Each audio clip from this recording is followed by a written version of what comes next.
The world is traveling again. We see it everywhere. Airports are bustling. Hotels are full. The travel and tourism sector is on a remarkable growth trajectory, acting as a powerful engine for the global economy. Projections from the World Travel and Tourism Council, or WTTC, are incredibly optimistic.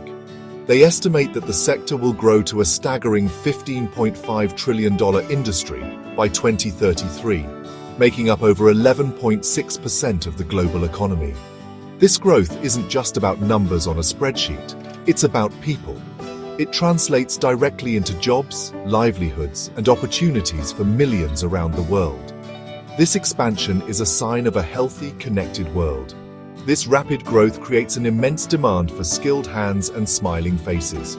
The industry is expected to create nearly 126 million new jobs globally over the next decade. Think about that for a moment. 1 in every 4 new jobs created on this planet could be in travel and tourism. This is a massive opportunity. It means new careers for young people, new businesses for entrepreneurs, and a chance for communities to thrive. The sheer scale of this hiring requirement is unprecedented, presenting a golden age for those looking to build a life in this vibrant field. The demand is there, clear as day. However, a significant gap exists between the jobs being created and the skilled people available to fill them. It's a classic case of supply and demand being out of sync. In India, the situation is particularly acute. The National Skill Development Corporation, or NSDC, has highlighted a massive skill gap.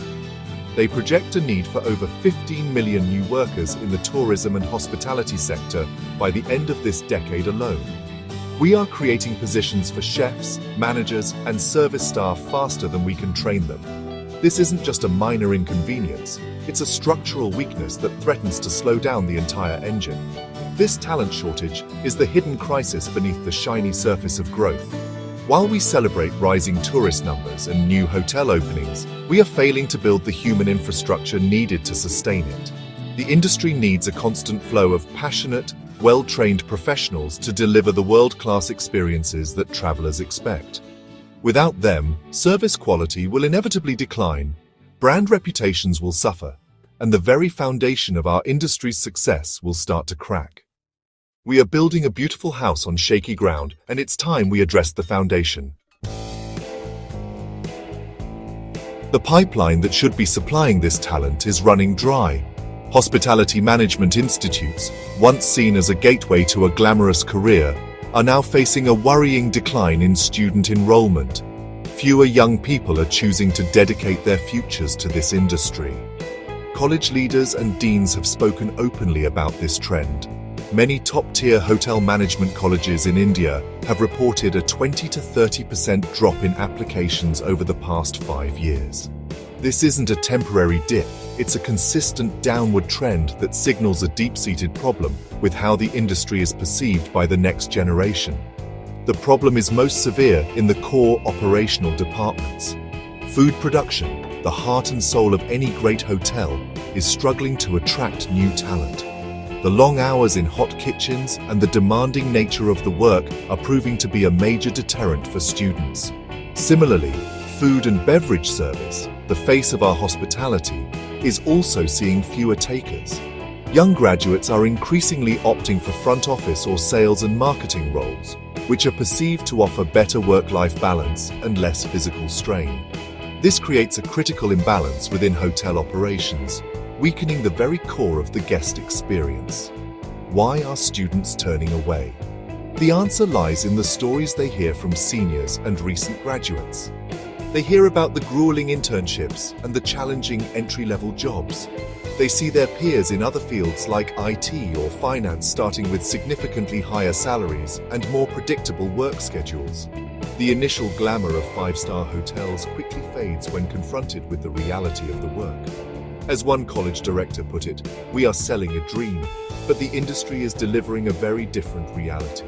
The students are smart. They see the disconnect and are choosing other paths. This decline in enrollment is a direct threat to the future quality of our industry. If we don't have a steady stream of bright, motivated students entering our colleges, where will the next generation of master chefs, general managers, and service leaders come from? We cannot rely on chance or on-the-job training alone to fill these complex roles. We need a foundational education, a passion for the craft, and a commitment to excellence. The empty seats in our classrooms today will become the empty positions in our hotels tomorrow, a problem we can no longer afford to ignore. Even when we manage to attract and train new talent, we struggle immensely to keep them. The hospitality industry is notorious for its high attrition rates.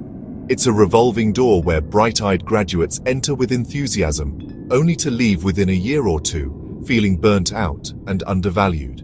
Industry reports in India show that the attrition rate for entry-level positions in hotels can be as high as 40 to 50% annually.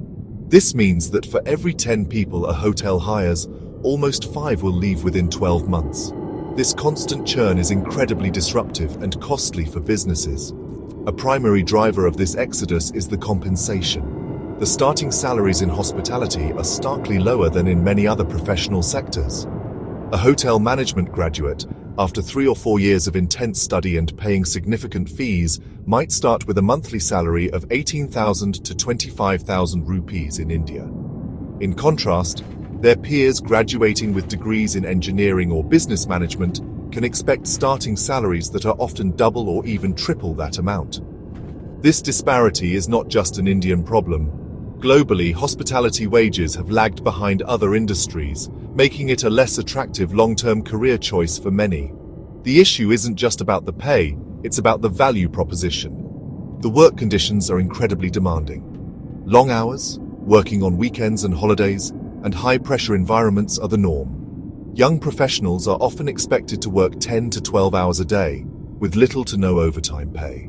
When you combine low pay with a poor work-life balance, the decision to leave becomes an easy one. They look at other sectors that offer better pay, 5-day work weeks, and a healthier environment, and they make a logical choice to switch careers for a better quality of life. The struggles often begin during internships, which are a mandatory part of the curriculum. Many students report being treated as cheap labor rather than as trainees. They are assigned menial tasks for long hours with very little structured learning or mentorship.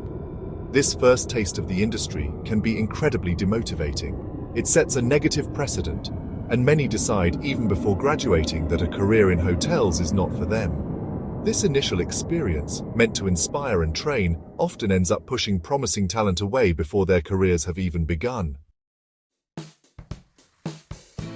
The consequences of this ongoing crisis are far-reaching. If these fundamental issues of low pay, poor working conditions, and a broken talent pipeline are not addressed, the industry's growth will stall. We cannot build a $15.5 trillion global industry on the backs of an underpaid, overworked, and unmotivated workforce. Service standards will inevitably fall, guest satisfaction will plummet, and the premium that brands command will erode. In a world driven by online reviews and social media, a reputation for poor service can be catastrophic. The problem is no longer hidden. It is a clear and present danger to our collective success. Solving this requires a collective effort from all stakeholders. Hotel owners and operators must fundamentally rethink their compensation structures and human resource policies. Investing in employees is not a cost. It is an investment in the single most important asset a hotel has. This means offering competitive salaries, creating fair and transparent career progression paths, and genuinely promoting a healthy work-life balance. We must move from a mindset of extracting maximum value from employees to one of creating a nurturing environment where they can thrive and build a long-term career. A happy team leads to happy guests. Educational institutions also have a vital role to play. They need to work more closely with the industry to ensure that their curriculum is relevant and that internships provide meaningful learning experiences. There should be a stronger focus on mentorship and on preparing students for the real-world challenges of the job, while also advocating for their fair treatment. Colleges must become partners in demanding better standards for their students, ensuring that the bright minds they nurture are not lost to disillusionment. They must champion the value of their graduates and push for their proper compensation. Ultimately, fixing this crisis is essential for the very survival and sustainable growth of the hospitality industry. It It is about respecting the craft and the artisans who practice it, from the housekeeper to the general manager. It is about building an industry that is as hospitable to its own people as it is to its guests. The path forward involves acknowledging these stark realities and committing to meaningful, systemic change. If we do this, we can ensure that the golden age of travel is supported by a golden age for hospitality professionals, securing a prosperous future for all.